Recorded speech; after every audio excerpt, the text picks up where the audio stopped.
죽어라고 3년 하면은요, 스타마스터 됩니다. 근데 죽어라고 해가지고 내가 죽은 사람을 한 번도 못 봤어. 그러니까 안 죽어요, 안 죽어. 대충 하면은 죽은 수가 있는데, 죽어라고 하면 또 안 죽어.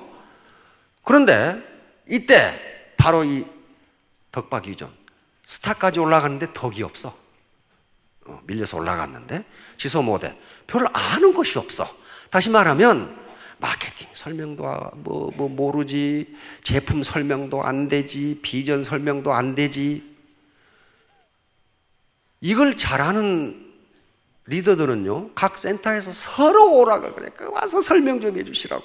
근데 저걸 모르시는 분은 상당히 높은 지위에 있는데 내가 가서 설명해 주시라고 하면 아니요, 안 오셔도 됩니다. 안 오셔도. 이렇게 된다고요. 이게 안 오셔도 됩니다. 그게 뭐예요? 왕따 당하는 거예요. 그러니까 시스템에 참여해서 계속 상호작용을 하면서 알아나가셔야 돼요. 처음에는 요령 피우고 편법을 동원하는 것이 잘 되는 것 같지만은 세상 만사는 반드시 옳은 곳으로 돌아간다. 그런 말이에요. 영어에도 똑같이 이런 게 있어요. 좋지 않은 행동이 계속되는 법은 없다요. 계속되는 법은 없다. 요게 이제 작용 반작용이에요. 기분 나쁘다고 바위를 주먹으로 쳐요. 그럼 누가 아파? 내가 치는 놈이 아파요. 더 세게 쳤어. 그러니까 어때? 더 아파. 이게 작용 반작용이에요. 상대를 치면은 상대도 똑같이 나를 친다예요. 이게 상대를 깨물면 자기도 깨물린다. 그런 말이에요. 상대를 씹으면 자기도 씹힌다. 그런데 자기가 씹은 것보다 더 강하게 씹혀요. 강하게 깨물린다. 그래서 세상 만사는 기브 앤 테이크예요. 이것도 바로 똑같은 거예요. 상대를 깨물면 가만히 있지 않아요. 나도 깨물어. 그렇듯이 주고 받는 거라고요. 주고 받는 것. 매우 복잡한 것 같은, 철학적인 것 같은 인간사도 사실은 주고받는 관계예요. 말고기를 먹고 술을 먹지 않으면 상한다. 이 말인데 이건 춘추시대 진나라 목공이라는 사람이 한 얘기입니다. 목공이 사냥을 좋아해서 사냥을 갔는데 임금인데 임금의 말이 없어져 버렸어. 임금의 말이 없어져 버렸어. 부하들이 군대를 풀어가지고 조사를 해보니까 그 지역에 사는 야인들이, 그러니까 우리 같으면 어디 촌놈들이 임금의 말을 훔쳐다가 잡아먹어 버렸어.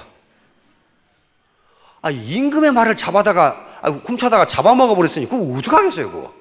그건 사형이거든. 그래서 부하들이 법대로 처벌하려고 그러는데 목공이라는 임금이 이 말을 한 거예요.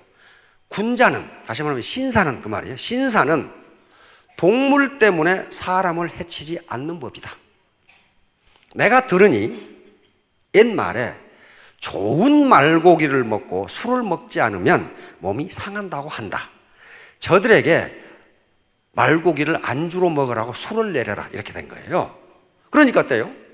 처벌을 해야 할 위치에 덕을 베푼 거예요. 그런데 옆에 있는 진나라하고 전쟁이 붙었어. 전쟁이 붙었는데 진나라 목공이 포위가 돼가지고 상처를 입고 포위가 돼가지고 죽을 지경에 처해 있어. 이때 바로 그 말을 잡아먹었던 300명의 결사대가 이 목공을 구해냅니다. 그래서 결국 전쟁에 승리해요. 술 몇 말, 말 한 말 해가지고 어떻게 됐어요? 자기 목숨 살리고 나라를 건진 거예요. 그러니까 이 사람이 베푼 것은 말 한 마리 하고 막걸리 몇 마리인데 그게 나라를 구해버린 거예요. 그래서 식마육 부름주 상인은 윗사람이 아랫사람에게 덕을 베푸는 걸 이야기합니다.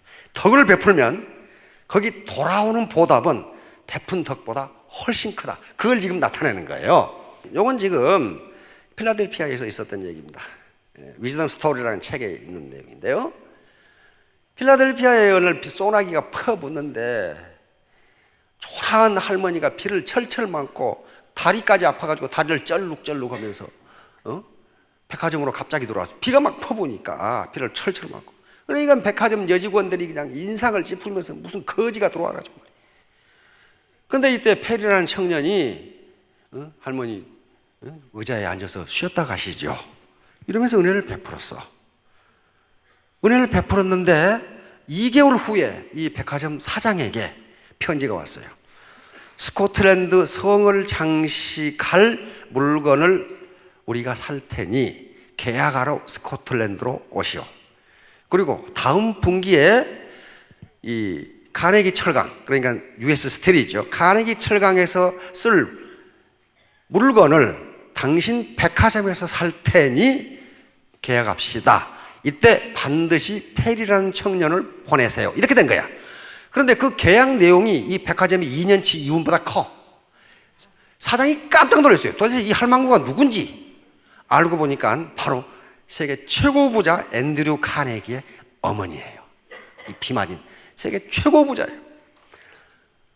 그래서 이 22살밖에 안 되는 이 청년은 백화점에 이사가 되고 바로 카네기 철강회사에서 스카웃을 해서 카네기 다음 가는 부자가 됐어요.